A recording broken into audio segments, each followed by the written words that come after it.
ওই আম্মা জানো কবরের কথা ইয়াদ করে যখন পাগল পাগল একদম বিচলিত, তখন মায়ের নবীকে বলতেছেন, নবী গো, যদি দুইটা শর্ত আপনি আমার মানেন তাহলে আমি কান্না বন্ধ করব। রাসূল বলতেছেন, খাদিজা বলো কি তোমার শর্ত? এক নাম্বার শর্ত হলো গো নবী, আমার ইন্তেকালের পর আপনি আমার জানাজার নামাজ আপনি নিজে পড়াবেন, আপনি আমার জানাজার নামাজের ইমামতি করবেন। দ্বিতীয় শর্ত হলো, আমাকে যখন কবরে রাখা হবে মাটি চাপা দিয়ে সবাই চলে আসবে, কেউ থাকবে না, কিন্তু আমার শর্ত হলো, আমার একটা অনুরোধ হলো, আপনি সেদিন সবার সাথে আমাকে একা ফেলে যেন না। আপনি আমার কবরের পাশে দাঁড়ায় থাকেন, যতক্ষণ আপনি দাঁড়ায় থাকবেন ততক্ষণই আমার বুকে সাহস থাকবে। মুনকার নাকির আসবে প্রশ্ন করার জন্য, যে মুনকার নাকির তো ভয়ঙ্কর, তাদের চোখগুলা হবে নীল, হাতের মধ্যে থাকবে হাতুড়ি। যে মুনকার নাকির এত ভয়ঙ্কর, তাদেরকে দেখলেই মানুষের ভিতর থেকে ভিতরে পানি থাকে না, এত ভয়ঙ্কর, চোখগুলা নীল, হাতে হাতুড়ি, যেন চোখ দিয়ে আগুনের স্ফুলিঙ্গ বের হয়। এই মুনকার নাকির যখন আমাকে প্রশ্ন করবে, প্রশ্ন করার আগেই তাদেরকে দেখে আমি ভীত হয়ে পড়ব, কিন্তু যদি আপনি আমার কবরের পাশে দাঁড়ায় থাকেন আমি খাদিজা ভয় পাবো না। আল্লাহ নবী বলতেছেন, খাদিজা আমি দুটা শর্তই মানলাম, তোমাকে আমি কথা দিলাম, কথা দিলাম, কথা দিলাম, কান্না বন্ধ করো, আমি তোমার জানাজার নামাজ পড়াবো, আর মুনকার নাকিরের প্রশ্নের জবাব দেওয়ার আগ পর্যন্ত আমি রাসূল তোমার কবরের পাশ থেকে যাব না। ভাইরা বন্ধুরা, আমার রাসূল কয়, আল কবরু রাউযাতুম মিন রিয়াদিল জান্নাহ আও হুফরাতুম মিন হুফারিন নার।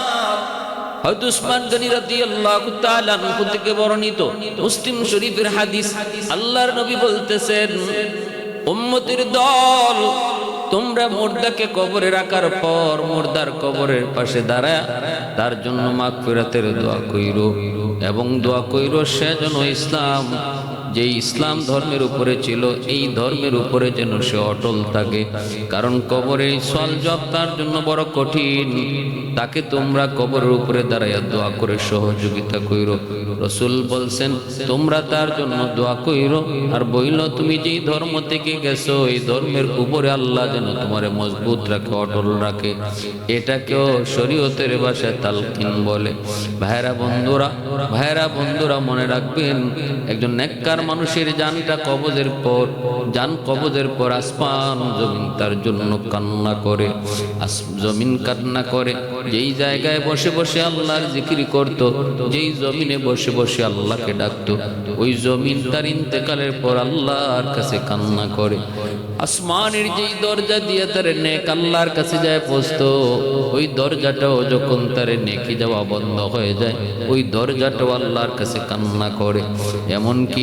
এমনকি এইরকম ভাবে আসমান জমিনের সব কিছু তার জন্য কান্না করে, সব কিছু তার জন্য কান্না করে। নেককারের কাছে যখন মুনকার নাকিরা এসে যখন তারে প্রশ্ন করে, এই আল্লাহর বান্দা নেককারের রূহটা যখন কবজ হয়, রূহটা কবজ করে যখন ফেরেশতারা নিয়ে যায়, ফেরেশতারা নিয়ে যাওয়ার পর আকাশের প্রথম আকাশের ফেরেশতারা তারে মারহাবা মারহাবা জানায়। এইভাবে আল্লাহর কাছে নিয়ে জিব্রাইল, মালাকুল মউত আজরাইল আল্লাহ পাকের কুদরতি কদমের কাছে তিনি সেজদায় পড়ে যায়। রব্বুল আলামিন কয়, আমার নেককার বান্দার রূহটাকে তার কবরে পৌঁছায় দাও, কবরে পৌঁছায় দাও। ভাইরা বন্ধুরা, ওই অবস্থায় তার মৃত ব্যক্তির ওই মৃত জায়গা থেকে মানুষজন যখন তাকে নিয়ে কবরের দিকে রওনা দিবে, 500 জন ফেরেশতা তার নেককার মানুষের লাশটার পাশে দাঁড়ায় তাকে সহযোগিতা করে। হাদিস শরীফে এসেছে, যে মানুষগুলা তারে ধোয়ায়, ওই ধোয়ানোর কাজেও ফেরেশতারা তারে সহযোগিতা করে। এই মুর্দা নেককার মানুষটা যখন কাঁধ ফেরানো হয়, ফেরেশতারা তাকে কাঁধ ফেরানোর জন্য জন্য সাহায্য করে, এমনকি কাফন দাফনের কাজেও ফেরেশতারা সাহায্য করে। কবর পর্যন্ত নিয়ে যাওয়ার সময় দুদিকে 500 জন ফেরেশতা মারহাবা কয়া তার দোনো পাশে লাইন ধরে দাঁড়িয়ে থাকে।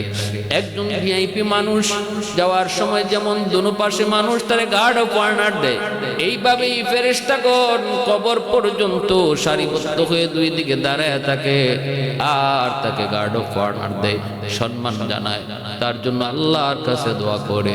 এইভাবেই তারে নিয়ে কবরে রাখা হয়। ভাইরা বন্ধুরা, তখন মুনকার নাকির আসেন, আয়েশা যখন বলেন বিইজনিল্লাহ আল্লাহর হুকুমে উঠেন, আপনাকে আমরা 3টা প্রশ্ন করব, প্রশ্নের জবাব দেন। ভাইরা বন্ধুরা, ওই অবস্থায় তাকে নির্ভয় দেয়। ডান দিকে তার নামাজ, বাম দিকে তার রোজা, মাথার দিকে হলো কোরআন তিলাওয়াত, আর যাবতীয় আমল তার পায়ের দিকে আইসা হাজির হয়। নির্ভয় দেয়, আল্লাহর বান্দা ভয় পেও না, আমরা তোমার সঙ্গে আছি। ফেরেশতা মুনকার নাকির প্রশ্ন করে, ওই অবস্থায় প্রশ্নের জবাব সে সঠিক দেয়। মার রাব্বুকা ওয়া মা দীনুকা ওয়া মান হাদার রাজুল আল্লাযী বুইতা ফীকুম ইউকালু লাহু মুহাম্মদ। 3টা প্রশ্নের সঠিক জবাব দেয় আল্লাহ, রব আমার আল্লাহ, ধর্ম আমার ইসলাম, আর নবী আমার মুহাম্মদুর রাসূলুল্লাহ সাল্লাল্লাহু আলাইহি ওয়াসাল্লাম। তখনই আল্লাহ পাক রব্বুল আলামিন আমার বান্দা সত্য বলেছে, সাদাকা আবদি, আমার বান্দা সত্য বলেছে। অতএব তার কবরকে তার জন্য প্রশস্ত করে দাও, জান্নাতি বিছানা বিছায় দাও, আর জান্নাতের দিকে তার জন্য একটা সুড়ঙ্গ করে দাও, যেন জান্নাত থেকে সে সুঘ্রাণ কবরে শুয়ে শুয়ে পাইতে পারে, কবরে শুয়ে শুয়ে যেন সে পাইতে পারে। আর জান্নাতি পোশাক তারে পরাই দাও, আলবিসুহু মিনাল জান্নাহ ওয়াফতাহু লাহু ইলা বাবিন ইলাল জান্নাহ, জান্নাতের দিকে একটা দরজা করে দাও। ভাইরা বন্ধুরা, এইভাবে নেককার মানুষটার জন্য তখন এই প্রশ্নের সঠিক জবাব দেওয়ার পর ফেরেশতারা উপরের দিকে তাকাও, উপরে তাকাইলে একদম জান্নাত পর্যন্ত দেখতে পায়, বলে ওই জান্নাত হলো তোমার ঠিকানা। নিচের দিকে তাকাও, নিচের দিকে তাকাইলে জাহান্নামের আগুন দেখতে পায়। মুনকার নাকির কয়, আল্লাহ তোমাকে ওই জাহান্নামের আগুন থেকে তোমাকে বাঁচাইছে। मौत को समझाए गाफिल इख्तिताम जिंदगी, मौत को समझाए गाफिल इख्तिताम जिंदगी, दर हकीकत मौत है सुबह हयात जिंदगी, दर हकीकत मौत है सुबह हयात जिंदगी। ভাইরা বন্ধুরা, এজন্য বলতেছিলাম, নেককার আল্লাহর বান্দা যখনই তারে কবরে রাখা হয়, কবরটা তার জন্য প্রশস্ত হয়। মুনকার নাকির তারে আবার ঘুম পাড়ায় চলে যায়, কারণ একজন নেককার যখন কবরে যায় তখন তার এটা মৌত নয়, নেককারের মৌত রাসূল কয় নাম কা নাওমাতিল আরুস, সে যেন একজন নতুন দুলার মতো ঘুমায়, নতুন দুলার মতো ঘুমায়। আর যদি বদকার হয়, পাপিষ্ট হয়, তখন মুনকার নাকিরের প্রশ্ন শূন্য শুধু হা হা লা আদরি করবে, হায় আমি কিছু জানি না, আমি কিছু জানি না। আম্মা জান খাদিজাতুল কুবরা রাদিয়াল্লাহু তাআলা আনহা, দীনের নবী, মায়ের নবী, রহমতের নবী, আম্মাজানকে বলে, খাদিজা বেশি বেশি করে কবরের মুরাকাবা করো। যেই মানুষটা বেশি বেশি মৌতের মুরাকাবা করবে, কবরের মুরাকাবা করবে, আল্লাহ পাক রব্বুল আলামিন তার দিলকে নরম বানায় দিবে। মৌতের মুরাকাবা, কবরের মুরাকাবা মানুষের অন্তরকে নরম বানায় দেয়। আল্লাহর নবী বলতেছেন, খাদিজা বেশি বেশি করে মৌতের কথা ইয়াদ করো, কবরের কথা ইয়াদ করো। কবর বড় ভয়ঙ্কর, এমন এক ভয়ঙ্কর জায়গা, হয় কবর কারো জন্য হবে জান্নাত, নয়তো কারো জন্য হবে জাহান্নাম। আল কবরু রাউযাতুম মিন রিয়াদিল জান্নাহ আও হুফরাতুম মিন হুফারিন নার। আম্মা জান তিনি কবরের মুরাকাবা করেন।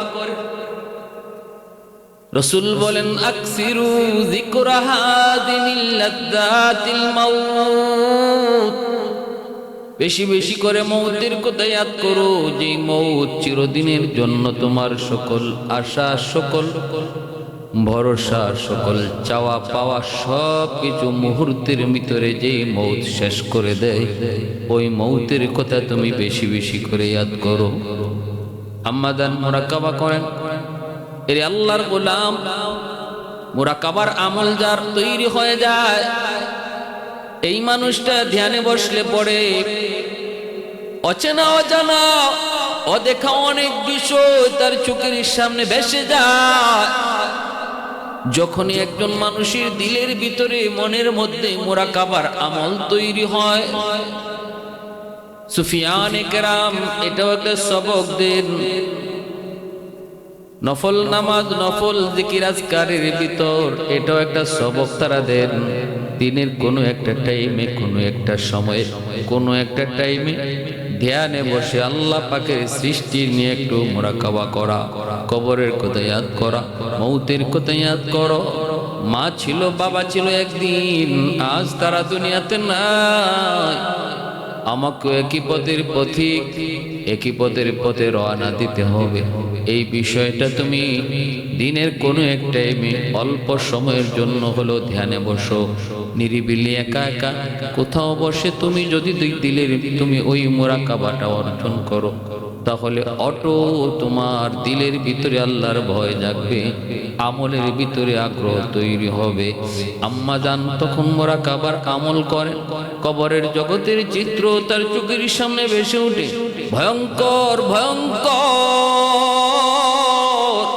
কবরের জীবন, কবরের যে জগৎ, যেটাকে আলমে বরজখ বলা হয়। আল্লাহর নবী, রহমতের নবী, মায়ের নবী, তিনি বলেন কবর হলো আখিরাতের মঞ্জিলের প্রথম ঘাঁটি। কবর জীবনে যার জীবন সুন্দর, কবর যার জন্য আসান, তার আখিরাতের সকল ঘাটকে আল্লাহ পাক আসান করে দেয়। কবরের ভিতরে যেই মানুষটা আটকা পড়ে যায়, তার আখিরাতের সব ঘাট তার জন্য কঠিন হয়ে যায়। আম্মা জান মুরাকাবা করে চিৎকার করে কান্না শুরু করলেন। কবরের হালতের কথা তার চোখের সামনে ভেসে উঠল, কবরের হালত তার চোখের সামনে ভেসে উঠল। কেউ নাই, কেউ নাই, কেউ নাই, একা একা থাকতে হয়। অন্ধকার ঘর, কীট পতঙ্গের ঘর, একাকী থাকার ঘর। ওই ঘরে কেউ সঙ্গী নাই, কেউ সাথী নাই, কেউ পাশে আসবে না, কেউ সহযোগিতাও করবে না। ধ্যানে মগ্ন হইয়া আম্মা জান বেচাইন, বড় পেরেশান।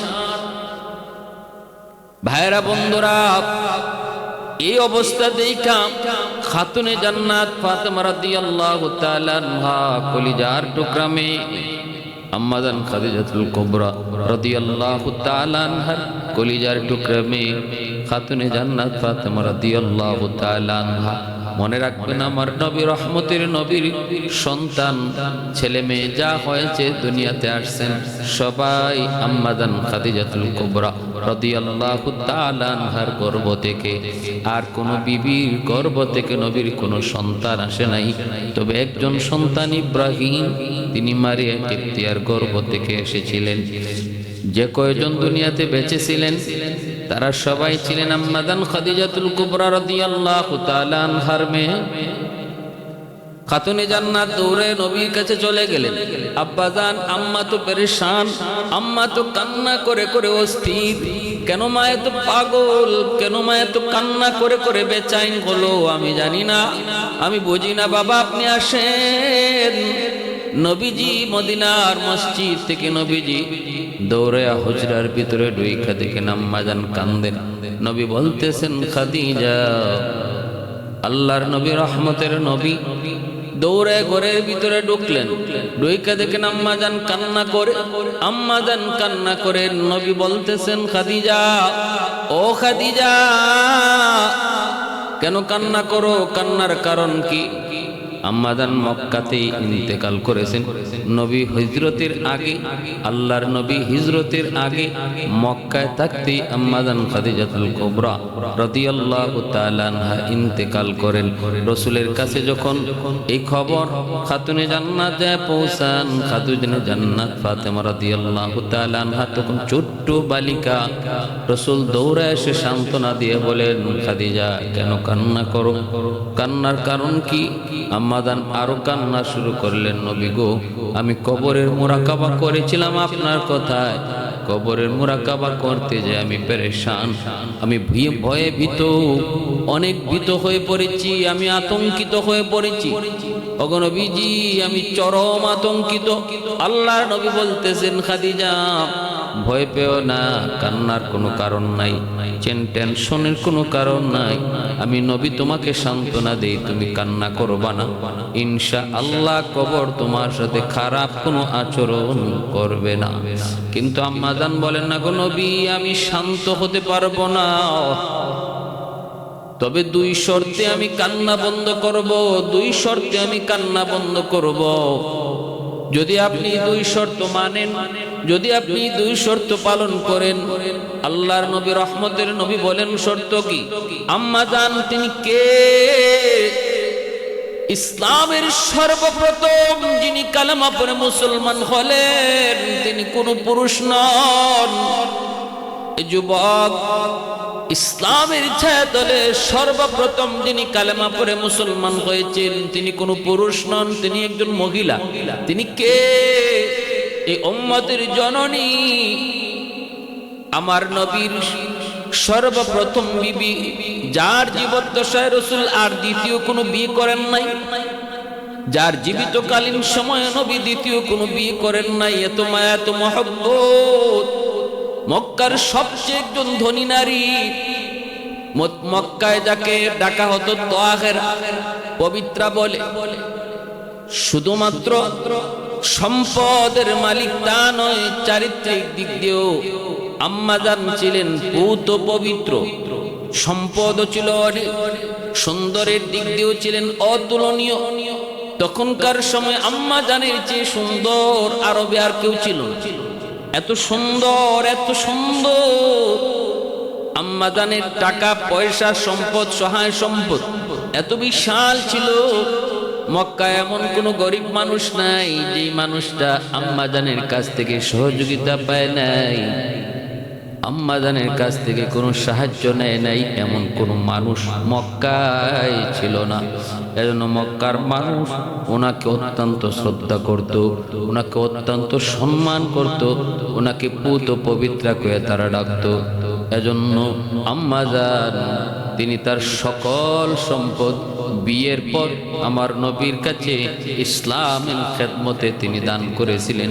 আর নবীজি এক মুহূর্তে সকল সম্পদ অভাবগ্রস্ত আর দরিদ্র মানুষের ভিতরে নবী সকল সম্পদ দান করে দিয়েছিলেন। নবীজি আম্মাজানের সহায় সম্পদ থেকে একটা সুতা পর্যন্ত রাসূল নিজে ব্যবহার করেন নাই। সকল সম্পদ তিনি অসহায় মানুষের মধ্যে দান করে দিয়েছিলেন। ভাইরা বন্ধুরা, এজন্য আম্মাজানের উপাধি আম্মাজান খাদিজাতুল কুবরা রাদিয়াল্লাহু তাআলা আনহা। মহিয়সী নারী, কুবরা মানে মহিয়সী নারী, মহান নারী।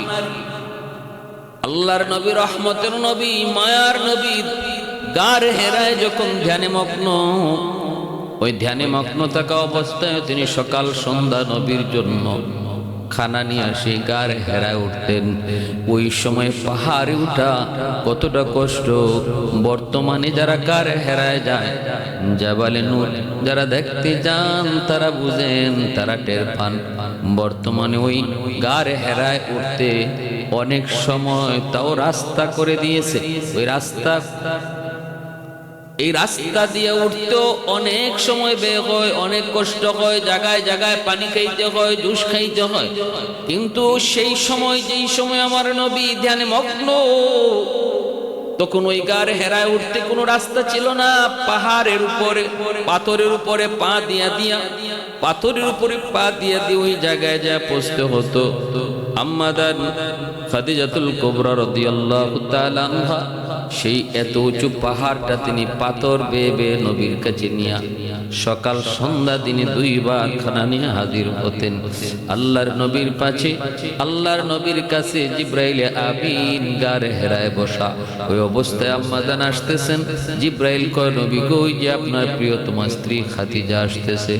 আল্লাহর নবী বলতেছে, জিব্রাইল, আমার খাদিজাকে তুমি চিনো? বলে, নবী গো, আমি শুধু না, আকাশের সকল ফেরেশতারা আপনার খাদিজাকে চিনে।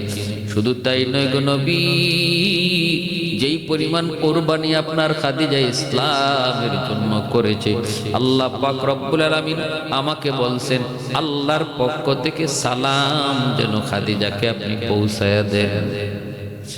এত সম্মান, এত ইজ্জত। দুনিয়া থাকতেই যিনি জান্নাতের সার্টিফিকেট পেয়েছেন, দুনিয়া থাকতেই যিনি জান্নাতের সার্টিফিকেট পেয়েছেন, আল্লাহর কাছ থেকে যিনি সালাম পেয়েছেন, ওই আম্মা জানো কবরের কোথায় ইয়াদ করে যখন পাগল পাগল একদম বিচলিত, তখন মায়ের নবীকে বলতেছেন, নবী গো, যদি দুইটার শর্ত আপনি আমার মানেন তাহলে আমি কান্না বন্ধ করব। রাসূল বলতেছেন, খাদিজা বলো, কি তোমার শর্ত? এক নাম্বার শর্ত হলো গো নবী, আমার ইন্তেকালের পর আপনি আমার জানাজার নামাজ আপনি নিজে পড়াবেন, আপনি আমার জানাজার নামাজের ইমামতি করবেন। দ্বিতীয় শর্ত হলো, আমাকে যখন কবরে রাখা হবে, মাটি চাপা দিয়ে সবাই চলে আসবে, কেউ থাকবে না। কিন্তু আমার শর্ত হলো, আমার একটা অনুরোধ হলো, আপনি সেদিন সবার সাথে আমাকে একা ফেলে যেন না। আপনি আমার কবরের পাশে দাঁড়ায় থাকেন। যতক্ষণ আপনি দাঁড়ায় থাকবেন ততক্ষণই আমার বুকে সাহস থাকবে। মুনকার নাকির আসবে প্রশ্ন করার জন্য, যে মুনকার নাকির এত ভয়ঙ্কর, তাদের চোখগুলা হবে নীল, হাতের মধ্যে থাকবে হাতুড়ি। যেই মুনকার নাকির এত ভয়ঙ্কর, তাদেরকে দেখলেই মানুষের ভিতর থেকে ভিতরে পানি থাকে না, এত ভয়ঙ্কর। চোখগুলা নীল, হাতে হাতুড়ি, যেন চোখ দিয়ে আগুনের স্ফুলিঙ্গ বের হয়। এই মুনকার নাকির যখন আমাকে প্রশ্ন করবে, প্রশ্ন করার আগেই তাদেরকে দেখে আমি ভীত হয়ে পড়ব। কিন্তু যদি আপনি আমার কবরের পাশে দাঁড়ায় থাকেন, আমি খাদিজা ভয় পাবো না। আল্লাহ নবী বলতেছেন, খাদিজা, আমি দুটা শর্তই মানলাম, তোমাকে আমি কথা দিলাম, কথা দিলাম, কথা দিলাম, কান্না বন্ধ করো, আমি তোমার জানাজার নামাজ পড়াবো, আর মুনকার নাকিরের প্রশ্নের জবাব দেওয়ার আগ পর্যন্ত আমি রাসূল তোমার কবরের পাশ থেকে যাব না। ভাইরা বন্ধুরা, আমার রাসূল কয়, আল কবরু রাউযাতুম মিন রিয়াজিল জান্নাহ আও হুফরাতুম মিন হুফারিন নার। হযরত উসমান গনি রাদিয়াল্লাহু তাআলা আনহু থেকে বর্ণিত মুসলিম শরীফের হাদিস। আল্লাহর নবী বলতেছেন, উম্মতের দল, তোমরা মুর্দাকে কবরে রাখার পর মুর্দার কবরের পাশে দাঁড়ায় তার জন্য মাগফিরাতের দোয়া কইরো, এবং দোয়া কইরো সে যেন ইসলাম, যে ইসলাম ধর্মের উপরে ছিল, এই ধর্মের উপরে যেন সে অটল থাকে। কারণ কবরের সওয়াল জবাব তার জন্য বড় কঠিন। তাকে তোমরা কবরের উপরে দাঁড়াইয়া দোয়া করে সহযোগিতা কইরো। রাসূল বলছেন, তোমরা তার জন্য দোয়া কইরো, আর বইল, তুমি যেই ধর্ম থেকে গেছো, এই ধর্মের উপরে আল্লাহ যেন তোমারে মজবুত রাখে, অটল রাখে। এটাকেও শরীয়তের ভাষায় তালকিন বলে। ভাইরা বন্ধুরা, ভাইরা বন্ধুরা, মনে রাখবেন, একজন নেককার মানুষের জানটা কবজের পর, জান কবজের পর আসমান জমিন তার জন্য কান্না করে, জমিন কান্না করে। যেই জায়গায় বসে বসে আল্লাহর জিকির করত, যেই জমিনে বসে বসে আল্লাহকে ডাকতো, ওই জমিন তার ইন্তেকালের পর আল্লাহর কাছে কান্না করে।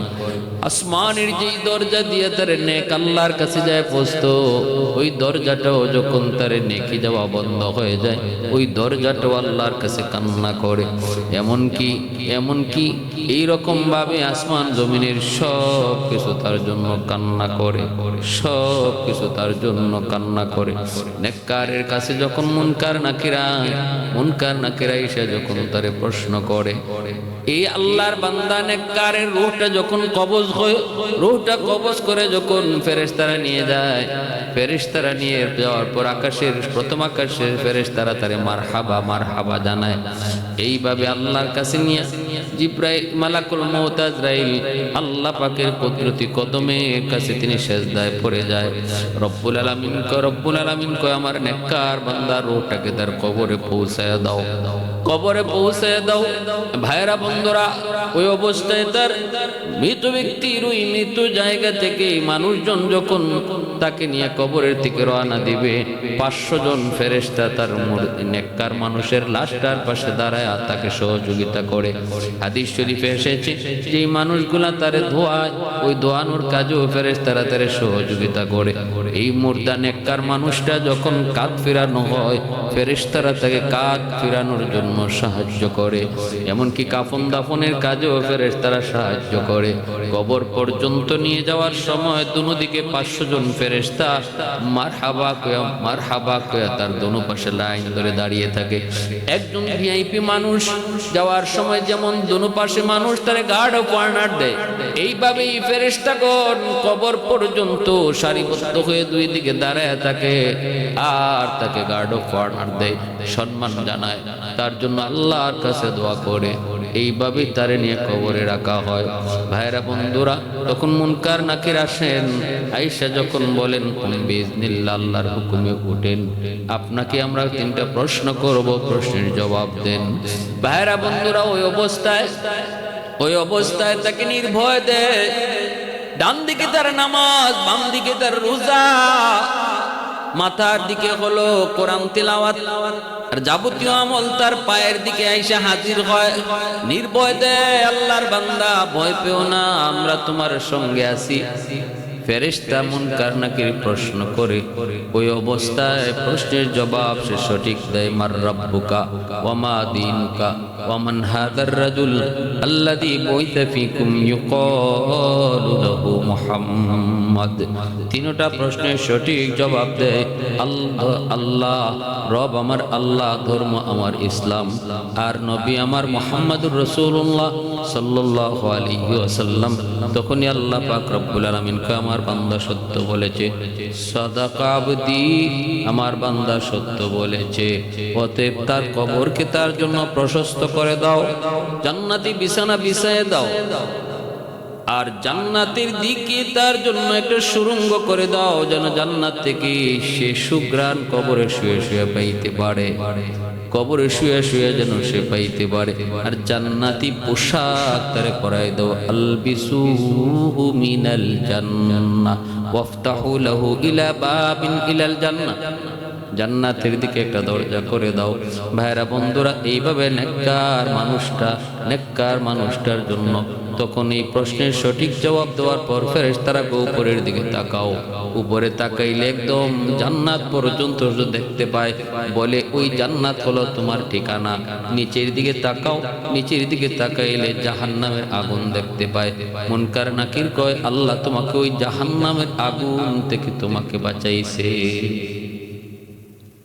मौत को समझाए गाफिल इख्तिताम जिंदगी, मौत को समझाए गाफिल इख्तिताम जिंदगी, दर हकीकत मौत है सुबह हयात जिंदगी, दर हकीकत मौत है सुबह हयात जिंदगी।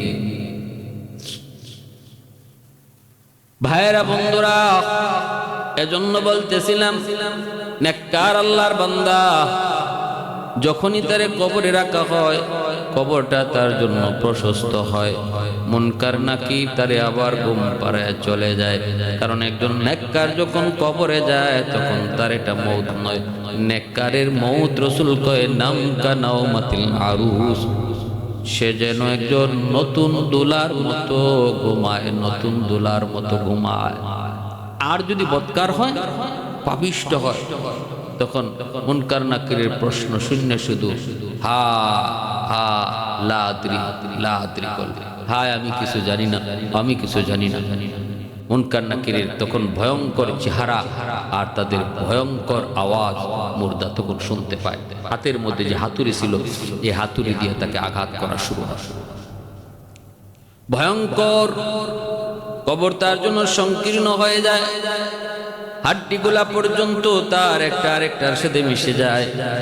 এজন্যই আম্মা জান খাদিজাতুল কুবরা রাদিয়াল্লাহু তাআলা আনহা বলেছিলেন, নবী গো, আপনি যতক্ষণ আমার কবরের পাশে দাঁড়ায় থাকবেন, আমার বিশ্বাস আমার জন্য মুনকার নাকিরের প্রশ্নের জবাবটা আসান হবে, সহজ হবে। আম্মা জানের ইন্তেকালের পর নবীজি নিজে জানাজা পড়ান। আল্লাহ নবী কবরস্থ করার পর সবাই যখন চলে আসে, নবীজি আসেন না। নবীজি কবরের পাশে দাঁড়ায় রয়েছেন মুনকার নাকিরের অপেক্ষায়। সময় চলে যায়, গড়ায় যায়, কিন্তু না, মুনকার নাকির তো আসে না। মায়ার নবী, দয়ার নবী দেখতেছেন সূর্য ডুবে যাবে, ডুবে যাবে, এই অবস্থায় এতক্ষণ পর্যন্ত মুনকার নাকির আসে না। আল্লাহ পাক রব্বুল আলামিন জিবরাইল আমিনকে পাঠিয়ে দিলেন। জিবরাইল আইসা কয়, নবী গো, এখানে কেন দাঁড়ায় আছেন? নবী বলতেছেন, জিবরাইল, আমার খাদিজাকে আমি ওয়াদা দিয়েছি, কথা দিয়েছি, আমার খাদিজার কবরের পাশে আমি দাঁড়ায় থাকবো যতক্ষণ না খাদিজা মুনকার নাকিরের সঠিক জবাব দেয়। আল্লাহর নবী কথা বলা মাত্রই জিবরাইল কয়, নবী গো, আপনি কি মনে করেন আপনি এখানে দাঁড়ায় থাকবেন আর মুনকার নাকির কবরে ঢুকবে? অসম্ভব, হয় না গো নবী, হয় না। ওরা আপনি দাঁড়ায় থাকলে মুনকার নাকির সাহসী নাই কবরে ঢুকে প্রশ্ন করত। আল্লাহ আমাকে পাঠাইছেন, আপনি নির্ভয়ে থাকেন, আপনি চলে যান। আপনার খাদিজার জিম্মাদার আল্লাহ নিজে হয়ে গেছে। মুনকার নাকিরের জবাব খাদিজা দেওয়া লাগবে না, আল্লাহ নিজেই খাদিজার পক্ষ হয়ে জবাব দিয়ে দিবে। সুবহানাল্লাহ। এই নির্ভয়টা আল্লাহর নবীকে জিবরাইল আমিন দিলেন। তারপরে মায়ার নবী, দয়ার নবী, তিনি খুশি মনে আল্লাহর শুকরিয়া আদায় করে কবর থেকে আসলেন। এজন্য আমার ভাইরা বন্ধুরা, একটু চিন্তা করো, আল্লাহর বান্দি, জান্নাতের সার্টিফিকেট পাওয়া একজন মহিয়সী নারী, আমার মায়ার নবী, রহমতের নবীর সহধর্মিনী, আল্লাহর নবীর কলিজার টুকরা, মায়ার মহব্বতের বিবি, ইসলামের জন্য যার এত অবদান, ইসলামের ইতিহাসে যিনি সবার আগে কালেমা পড়ে মুসলমান হয়েছেন, ইনি যদি কবরের ব্যাপারে এত ভয় পায়, এত ভয় পায়, আমার আপনার অবস্থাটা কি হওয়া দরকার? আমার আপনার জন্য কেমন ভয় অন্তরে রাখা দরকার? কিন্তু না, আমরা কবরের কথা ইয়াদ করি না। রাসূল কয়, দিনে 40 বার যদি একজন মানুষ মৌতের কথা ইয়াদ করে, আল্লাহ তারে শহীদি মরণ দান করবে। এজন্য ভয়ঙ্কর এক ব্যাপার, ভয়ঙ্কর এক বিষয়। আখিরাতের এই অনন্তহীন জীবনের প্রথম ঘাঁটি হলো কবর। কবরস্থানে যে যত বেশি যাইব, আল্লাহ তার দিলকে তত বেশি নরম বানাই দিব। এজন্য সুফিয়ানে কেরাম, যাদের চোখ দিয়ে সহজে পানি আয় না, দিল যাদের শক্ত, তাদেরকে এটা একটা সবক দেন, বেশি বেশি কবর জিয়ারত করবেন। কবর জিয়ারত যে যত বেশি যাবে, যে যত বেশি করবে, আল্লাহ তার দিলকে নরম বানাই দিবে, আল্লাহ তার দিলকে নরম বানাই দিবে, আল্লাহ তার দিলকে নরম বানাই দিবে।